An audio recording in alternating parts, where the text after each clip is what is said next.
Women's Income Generation Center WIGC na run tauba Children Home for Girls ki 13 suba Mapok Kumon gi Thouram Thoubal Wang Matabada leiba WIGC gi complex ta Pangthokkhre. Thouram aduda JEO Thoubal Arambam Anil Kumar Women's Income Generation Center gi Founder Secretary Oinam Indira DCPO Thoubal Salam Robindro CWC Thoubal gi Chairperson L Roman na athoiba mitung sing oina saruk yaki. Home gi angang singbu ke ka khanduna punna chaminaba Makoigi haizaba extracurricular activities kaya utpa amadi makoida khudol kaya tambana mapung oiba Thouram oikiba Thouram aduda athoiba mitungi warol piraduna JEO Thoubal Arambam Anil Kumar na fongdokhibada home asida leiriba angang singbu ningthina mahai masing tambiduna yengsinbiba khak natana makoi na pamjaba extracurricular activities kaya khangdokpiduna amadi makoigi hidden talents kaya khangdokpiduna guide tawbiramabu apenba wafam kaya fongdokhi. WIGC gi founder secretary Indira na haikibada mahaidi yamna tamningba aduga tamba fangzadaba angang kayagi awaba adu ururaga makoibu senabiba amasung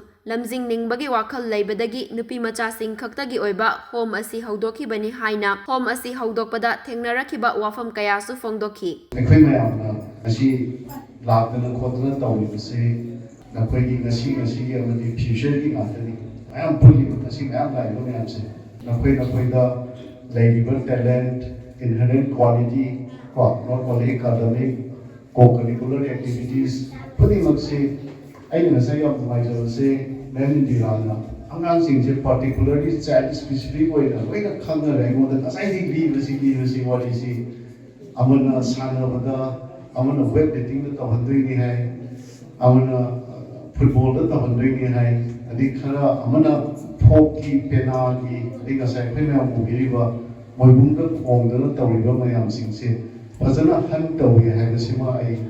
nasi ai khangjaba ngame masigi dawta amuka hana khoige memindira aina impressive tawjari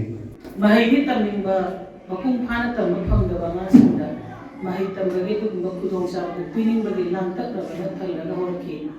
Children is the king of the ashram jigi ni thause kana sunati aigi mushiro bisa sing sini makoi sa aigi ashram sigi ning thau king of the ashram haita aduna angang sina ashram sigi king ni haina the dream to aina angang si jo pa from the my early stage before the marriage